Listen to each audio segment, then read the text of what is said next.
কেন রে? তোমার মাথার উপরে নূরের বাতি, এই নূরের বাতি ঝলমল ঝলমল করে করে জ্বলে। ও যুবক, তুমি আমারে জানায়া দাও। যুবক চোখের পানি ফেলে ফেলে কান্না করে আর বলে, ও দুনিয়ার মনিব, আপনি আমার কাছ থেকে জানতে চান কেমনে আমি রবের কাছে হইলাম, অথচ আমি চাই না কেউ জানুক।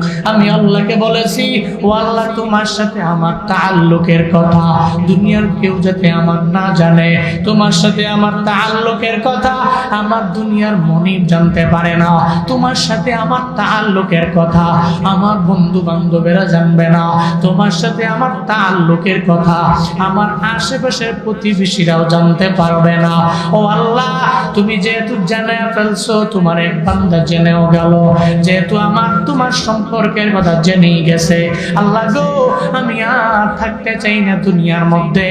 ইমাম গাজ্জালী বলে, যুবকটা সঙ্গে সঙ্গে রবের দরবারে আবদার জানায়, এতদিন পর্যন্ত তোমার সাথে আমার সম্পর্কের কথা দুনিয়ার কেউ জানতো না, যেহেতু জেনেই গেল, ও আল্লাহ, তুমি আমারে নিয়া চইলা যাও।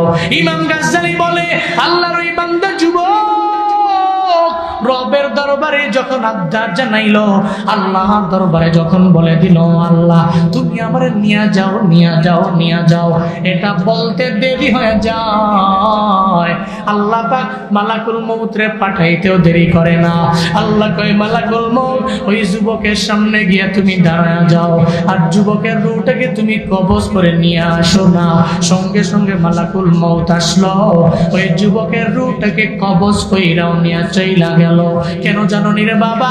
আমার রবে সিজদায় পড়ে রবের সাথে যেই বান্দা সম্পর্ক লাগায়, ওই বান্দা রবের দরবারে যা বলে আমার আল্লাহ তা শোনে। বান্দা যদি সিজদায় পড়ে বলে, হে মালিক, তুমি আমারে তোমার খাঁটি এক বান্দা বানাও, আল্লাহ বান্দারে খাঁটি বান্দা বানায় দেয়।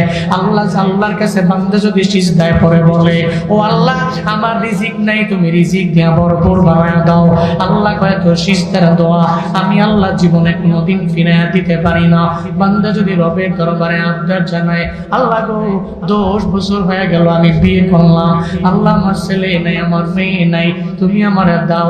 বান্দা সিজদায় গিয়া নফল নামাজে যদি রবের দরবারে আবদার জানায়, ও আল্লাহ তুমি আমারে ছেলে দাও, তুমি আমারে মেয়ে দাও, তুমি আমারে রিজিক দাও, তুমি আমার রিজিকের মধ্যে বরকত বানায়া দাও। বান্দা সিজদার মধ্যে পইরা ইবাদুর রহমান যখন রবের দরবারে আবদার জানায় রে, আমার আল্লাহ জীবনেও কোনোদিন ফিরায় দেয় না, জীবনেও কোনোদিন আল্লাহ ফিরায় না। ইবাদুর রহমান বলতে দেরি, আল্লাহ কবুল কইরা লইতে দেরি করে না।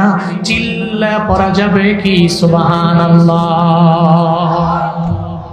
যারা ইবাদুর রহমান এরা সিজদায় যায়, আর সিজদায় গিয়ে রবের দরবারে যখন আবদার জানায়, আল্লাহকে যখন বলে, ও আল্লাহ, তুমি ছাড়া তো আমার কেউ নাই, এই সিজদায় আমি তোমার দরবারে আবদার জানাই, তুমি আমারে দাও। আপনার জিন্দেগির কত চাহা, কত চাহিদা সব আল্লাহ পূরণ করবে আপনার সিজদায়। এই জন্য যারা ইবাদুর রহমান তারা সিজদা দিয়ে নিজেকে বিনয়ী করে রবের কুদরতি পায় সিজদা দিয়ে মালিকের দরবারে চায়, রাত কাটায় দেয়। 3 নাম্বার এদের গুণ। 4 নাম্বার এদের গুণ আছে। 4 নাম্বার এদের গুণ আল্লাহ বলছেন, والذين يقولون ربنا اصرف عنا عذاب جهنم إن عذابها كان غراما। আল্লাহ পাক বলেন, যারা ইবাদুর রহমান হবে এরা সর্বাবস্থায় দোয়া ধরবে আর রবের দরবারে আবদার জানাইবে, ও আল্লাহ, রব্বানা সরিফ আন্না আযাবা জাহান্নাম, আল্লাহ গো, জাহান্নামের শাস্তি সহ্য করার মতো ক্ষমতা বান্দার নাই। তুমি জানো দুনিয়ার আমরা এমন বান্দা, আমার বাড়ির মধ্যে আগুন লাগলে আমি নিভানোর জন্য ফায়ার সার্ভিসের 999 ফোন দিই, 999 ফোন দিয়া নিভানোর জন্য ব্যাকুল হয়ে যাই, পাগল পড়া হয়ে যাই। জাহান্নামের আগুন যদি লাগাই যায়, আমার কবরের মধ্যে যদি লাগে, জাহান্নামের আগুন যদি একবার লাইগাই যায়, আমি কোন ট্রিপল লাইনে ফোন দিব, আমি কোন ফায়ার সার্ভিসে ফোন দিব, কোন ফায়ার সার্ভিসের লোকটাই সে আগুন নিভাবে? আল্লাহ গো, জানি জানি আমার ট্রিপল লাইন থাকবে না, আমার পাওয়ার থাকবে না আগুন নিভানো, আমার এমন অক্সিজেন থাকবে না, আমি আগুন নিভাইতে পারবো রে আল্লাহ, এমন কোনো পাওয়ার আমার নাই। ও বান্দারা, এজন্যই তো মদিনাওয়ালা নবী নামাজের পরে রবের দরবারে দোয়া করতেন, ও আল্লাহ, আল্লাহুম্মা ইন্নী আউযু বিকা মিন আযাবিল কবর ওয়া মিন আযাবিন নার ওয়া মিন ফিতনাতিল মাহইয়া ওয়াল মামাত ওয়া মিন ফিতনাতিল মাসীহিদ দাজ্জাল। নবীজি আল্লাহর দরবারে দোয়া করতেন, ও মালিক, আউযু বিকা মিন আযাবিল কবর, ও আল্লাহ, আযাবে কবরের আযাব থেকে তুমি আমারে বাঁচাও, পানা চাই, তোমার দরবারে পানা চাই। আল্লাহ গো, ও আল্লাহ, ইন্নী আউযু বিকা মিন আযাবিন নার, ও আল্লাহ, তোমার কাছে আমি জাহান্নামের আযাব থেকে পানা চাই, তুমি আমারে বাঁচায়া দাও। রবের দরবারে বান্দা আবদার জানায়, এই নবী যেন আবদার জানাইছে, আল্লাহ তুমি আমারে জাহান্নামের আগুন থেকে বাঁচাও। এই আগুন সহ্য করার মতো ক্ষমতা বান্দার মাঝে নাই। এজন্যই তো যারা মুমিন হয়ে যায়, যারা রহমানের খাঁটি বান্দা হয়ে যায়, এরা সর্বাবস্থায় রবের দরবারে আবদার জানায়, রব্বানা আতিনা ফিদ দুনিয়া হাসানাতাও ওয়া ফিল আখিরাতি হাসানা ওয়া কিনা আযাবান নার। ও আল্লাহ, আতিনা ফিদ দুনিয়া, তুমি দুনিয়াতে হাসানা, আমারে কল্যাণ দাও, ওয়া ফিল আখিরাতি হাসানা, তুমি আখিরাতে আমারে কল্যাণ দিও, ওয়া কিনা আযাবান নার। ও আল্লাহ, জাহান্নামের আযাব আমি সহ্য করতে পারবো না, যেহেতু আমি পারবোই না, তাহলে তুমি আমার জাহান্নামের আযাব থেকে তুমি আমারে বাঁচাইও। যারা মুমিন, যারা ইবাদুর রহমান, এরা রবের দরবারে হাত তুইলা দোয়া করে, রব্বানা সরিফ আন্না আযাবা জাহান্নাম ইন্না আযাবাহা কানা গরামা ইন্নাহা সাআত মুস্তাকাররান ওয়া মুকামা। রবের দরবারে আবদার জানায়, ও আল্লাহ, তুমি জীবনেও কোনোদিন আমি আযাব সহ্য করতে পারবো না, তুমি আমারে আযাব দিও না, তুমি জাহান্নামের আযাব থেকে আমারে বাঁচাও, জাহান্নামের শাস্তি থেকে আমারে বাঁচাও। রবের দরবারে বলতে পারবেন নি আপনারা? পারবেন নি? তাহলে আমার সঙ্গে বলেন, রব্বানা, বলেন না, রব্বানা ইসরিফ আন্না আযাবা জাহান্নাম ইন্না আযাবাহা কানা গরামা। রবের কাছে বলবেন, রবের কাছে বলুন, আল্লাহ, এই আযাব সহ্য করার মতো ক্ষমতা আমার নাই, তোমার এই আযাব তো বহু নিকটবর্তী, ইসরিফ আন্না, আমাদের থেকে দূরে সরায় দাও, আযাব জাহান্নাম, এই জাহান্নামের আযাবটা তুমি আমাদের থেকে দূরে সরায় দাও, দূরে সরায় দাও। এটা কাছে থাকলেই তো আমি টিকতে পারবো না, কারণ দুনিয়ার এই সাধারণ আগুন দেখলে ডরায়। কার্গো ভিলেজে আগুন লাগছে না, শাহজালাল বিমানবন্দরে কার্গো ভিলেজের এই আগুন, এই আগুন যে লাগছে পরিকল্পনা করে লাগাইছে। পান্নাই পরের দিন বাংলাদেশের সব মানুষের আগে বলে দিছে, জানে তো, মানুষের সবাই বলছে এই কার্গো ভিলেজের আগুন লাগাইছে, পরিকল্পনা করেই লাগিয়েছে। পরবর্তী দিনে দেখি যে কালবেলা অনলাইনের প্রথম নিউজই যে গতকালকের কার্গো ভিলেজের আগুন এটা পরিকল্পনাকারীরা পরিকলনা করে লাগিয়েছে। এই যে আগুন লাগাইলো, ফায়ার সার্ভিসের কতগুলা টিম কাজ করলো সমানে, তাও লং টাইম যাবত কার্গো ভিলেজে আগুন নিভাইতে পারলো না। তাহলে এখানে তো ট্রিপল লাইন আছে, ফায়ার সার্ভিস আছে, ফায়ার সার্ভিসের বহু টিম আছে, এরা তো আইসা পানি দিয়া নিভাইতে পারে। আপনার 3.5 হাত কবরের মধ্যে যদি আগুন লেগে যায়, বলেন না, কে নিভাবে? কে নিভাবে? এই জন্য রবের কাছে বলেন, আল্লাহ, আমি জানি আমার কবরের আযাব সহ্য করার মতো ক্ষমতা নাই, জাহান্নামের আগুনটা সহ্য করার মতো ক্ষমতা আমার নাই, ইসরিফ আন্না আযাবা জাহান্নাম। আল্লাহ, তুমি আমার থেকে কোটি কোটি কোটি কোটি কোটি কিলোমিটার মাইল দূরে এই জাহান্নামটা তুমি সরায় দাও। আল্লাহর কাছে বলতে পারবো তো ইনশাআল্লাহ? আল্লাহ তৌফিক দান করেন, কোন আমিন। তাহলে যারা ইবাদুর রহমান তারা রবের কাছে এটা বলে। এটা হলো এদের 2, 3, 4 নাম্বার গুণ। এরপর এদের 5 নাম্বার গুণ কি? والذين إذا أنفقوا لم يسرفوا ولم يقتروا وكان بين ذلك قواما। আল্লাহ পাক বলেন, الذين إذا أنفقوا, যখন ইবাদুর রহমান বান্দারা যখন আনফাকু তারা যখন ব্যয় করে, লাম ইউসরিফু এরা ব্যয় করার ক্ষেত্রে অপচয় করে না, ওয়ালাম ইয়াকতুরু ব্যয় করার ক্ষেত্রে এরা বখিলামিও করে না, কৃপণতাও করে না। ওয়া কানা বাইনা যালিকা কাওয়ামা তারা দুদল্যমান থাকে, মধ্যম পন্থার অবলম্বন করে, না করে অপচয়, না করে কিপটামি আর বখিলামি, এরা মধ্যম পন্থা অবলম্বন করে। চিল্লা বলেন ঘোষণাকার। তাহলে যারা ইবাদুর রহমান লাম ইউসরিফু ওয়া লাম ইয়াকতুরু না করে অপচয়, তারা না করে বখিলামি, কানা বাইনা যালিকা কাওয়ামা তারা থাকে দুইটার মাঝখানে, তারা মধ্যম পন্থা অবলম্বন করে। এই জন্য আপনি খরচ করবেন, অনেক বেশি করবেন না অনেক কম করবেন, এ ব্যাপারেও নির্দেশনা কে দিয়ে রাখছেন? আল্লাহ দিয়ে রাখছেন। আপনি খরচ করতেছেন, যেখানে না করলেই নয় করলেন, আবার যেখানে দরকার নেই আপনি অতিরিক্ত খরচ করলেন, না, নিষেধ করেছেন কে? কারণ যারা রহমানের বান্দা এদের একটা গুণ হলো এরা না করে অপচয় আর না করে কিপটামি।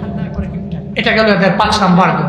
6 নাম্বার গুণ, والذين لا يدعون مع الله إلها آخر ولا يقتلون النفس التي حرم الله إلا بالحق ولا يزنون ومن يفعل ذلك يلقى أثاما চিল্লা পড়েন আল্লাহু আকবার।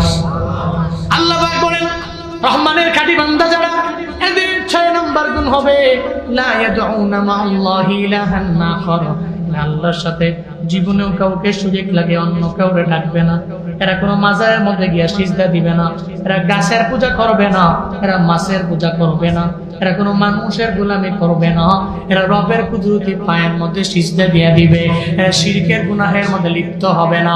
এটা হবে 6 নম্বর এদের গুণ। এরা জীবনেও নিজের মুশরিক বানাবে না। এরপরে আল্লাহ জানায় দিলেন ওয়ালা ইয়াকতুলুনান নাফসাল্লাতী হারামাল্লাহ ইল্লা বিল হক। এরপরে এরা চলার পথে জীবনে কোনোদিন কাউরে অন্যায়ভাবে মারবে না, অন্যায়ভাবে হত্যা করবে না। যারা রহমানের খাঁটি বান্দা এরা জীবনেও কোনোদিন কাউরে মারতে পারে না, এরা অন্যায়ভাবে কাউরে হত্যা করতে পারে না।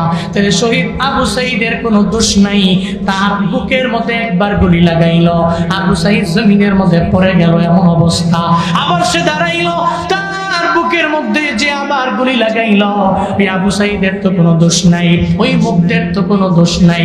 এদের যারা মারলো অন্যায়ভাবে এরা হত্যা করলো, যতই দাবি করে আমরা রহমানের খাঁটি বান্দা, এরা জীবনেও কোনো দিন রহমানের খাঁটি বান্দা হতে পারে না।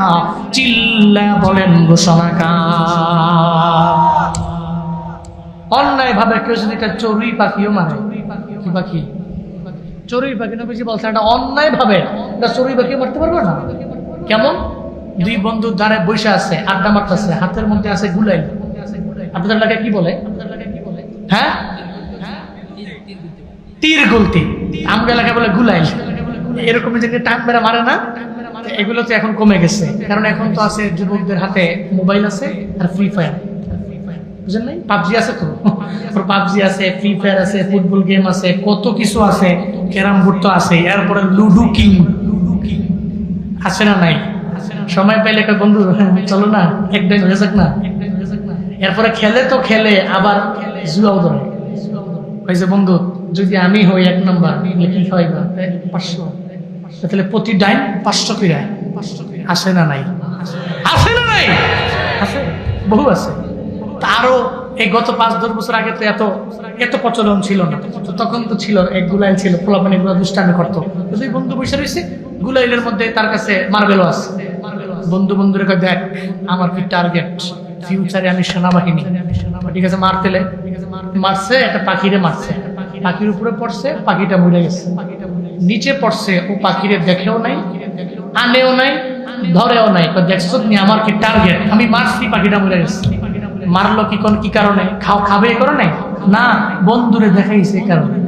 নবীজি কয় হাসরের ময়দানে এই পাখি রবের বিচারের কাঠ গড়ায় দাঁড়ায়, এই পাখি বলবে এই বান্দা আমারে মারছে, অন্যায়ভাবে মারছে, তার নিজের মজা আর তার নিজের চাহিদা মেটানোর জন্য, খাওয়ার জন্য নয়, সে আমারে মারলো, আজকে তার হিসাব দেওয়া লাগবে। এরপরে তাকে বলেন জান্নাতে যাওয়ার জন্য একটা চড়ুই পাখি, একটা বাবুই পাখি, একটা ছোট্ট কুয়েল পাখিকে মারার যদি এই বিচার হয়, যারা লক্ষ লক্ষ হাজার হাজার যুবকদেরকে যারা হত্যা করলো, মেরে ফেললো, গুলি করে নির্বিচারে হত্যা করে মেরে ফেললো, দুনিয়া থেকে বিদায় করে দিল, যারা পৃথিবীর সর্বশ্রেষ্ঠ মুফাসসিরদের মধ্যে যারা দামি দামি আমার দেশের মুফাসসির ছিল, এদেরকে যারা মেরে ফেললো, ফাঁসির কাস্টে ঝুলাইলো, এদের উপর অন্যায় ভাবে নির্বিচারে হত্যা করলো, মারলো, এদের হিসাব কি রবের দরবারে হবে না? আল্লাহর কাছে বিচার আছে, জবাবদিহিতার কাঠগড়া একদিন দাঁড়াতে হবে। ওয়ালা ইয়াকতুলুনা আন-নাফসাল্লাতী হারামাল্লাহু ইল্লা বিল হক। আল্লাহ বলছেন ইবাদুর রহমান যারা, রহমানের খাঁটি বান্দা যারা, তারা জীবনে কোনোদিন অন্যায়ভাবে মানুষকে হত্যা করতে পারে। নবীজি বলছেন মানুষ কেন, একটা পাখিকে পর্যন্ত এরা কতল করতে পারে না, হত্যা করতে পারে। ওয়ালা ইয়াজনুন। আজকের এই বয়ানের, আজকের এই খুতবার লাস্ট আয়াত, লাস্ট অংশ, ওয়ালা ইয়াজনুন, যারা ইবাদুর রহমান তারা জিনা করতে পারে, তারা ব্যভিচার করতে পারে, পারে পারে পারে নিজের ঘরে বউ রাইখা পরকিয়া করতে পারে। এরকম আছে না নাই? আরে বাপ রে বাপ। হ্যাঁ, দেবরের সাথে ভাবির সম্পর্ক ভালো সমাজে আছে না নাই? অথচ নবীজি বলছেন আল হাম ওয়াল মাউত, শুধু তোমার মৃত্যু সমতুল্য দেব।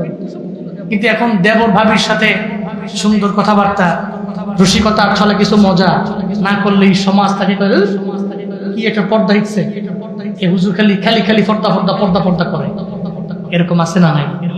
বলে কি বলে না? কিন্তু পড়তে আছে আপনার। আপনি তো একদিন তার সাথে মিশলেন, দ্বিতীয় দিন মিশলেন, তৃতীয় দিন মিশলেন, চতুর্থ দিনে শয়তান এসে ধোঁকা দিল, তুমি তার সাথে জেনায় লিপ্ত হতে পারো। কিন্তু যারা ইবাদুর রহমান, যারা রহমানের খাঁটি বান্দা, এরা জীবনে জেনা ব্যভিচার করতে পারে। আল্লাহ বলছেন যারা এগুলা করে এদের আযাব তো অবধারিত, এদের আযাব তো নিকটবর্তী, এরা তো এই আযাবে, এই শাস্তি এদের ভোগ করতেই হবে। যেন আজকে থেকে নিয়ত করেন, আজকে থেকে নিয়ত করেন আমরা চলার পথে ইবাদুর রহমান হব, রহমানের একজন খাঁটি বান্দা হব। কিভাবে? আমাদের গুণের মাধ্যমে। কিসের মাধ্যমে? গুণের মাধ্যমে। 1 নম্বর গুণ হলো বিনয়ী হব, অহংকারী হব না। 2 নম্বর ইবাদুর রহমানদের গুণ কি কন্যা মনে আসেনি? হ্যাঁ, জাহিলরা, মূর্খরা, অন্যরা তর্কে আসলে তর্কে জড়াবো না। 2 নম্বর। 3 নম্বর আমরা সিজদা এবং নামাজে দাঁড়ানো অবস্থায় আমাদের রাত পার করবো, মানে লং টাইম আমরা সিজদায় থাকবো, নামাজে থাকবো। 3 নম্বর। 4 নম্বর রবের কাছে আমরা বলবো আল্লাহ জাহান্নামের আযাব থেকে তুমি আমাদের বাঁচাও। রবের কাছে এগুলো এই বিষয়ে বেশি বেশি দোয়া করবো। 4 নম্বর। 5 নম্বর আমরা যখন ব্যয় করব, তখন ব্যয় করার ক্ষেত্রে না করবো অপচয়, আমরা না করবো বকিলামি, কিপটামি। যেখানে দান করার ওখানে আমরা দান করব। আল্লাহ তৌফিক দান করেন। 5 নম্বর। 6 নম্বর আল্লাহর সাথে কাউকে শরীক লাগাবো না, নিজেকে মুশরিক করে গড়ে তুলবো না। 7 নম্বর অন্যায় ভাবে কাউকে হত্যা করব না। 8 নম্বর জিনা, ব্যভিচার, পরকিয়া, এই অন্যায়গুলো আমরা করবো না। আল্লাহ আমাদের সবাইকে সূরাতুল ফুরকানের এই 63 থেকে 68 নম্বর আয়াত পর্যন্ত এই 8টা ইবাদুর রহমানের গুণ নিয়ে বাড়িতে যে বাস্তব জীবনে আমল করা তৌফিক দান করেন। সকলেই পড়ি আমিন। আরো জোরে পড়েন আমিন, আর একটু আওয়াজ করে আমিন। আস্তাগফিরুল্লাহ।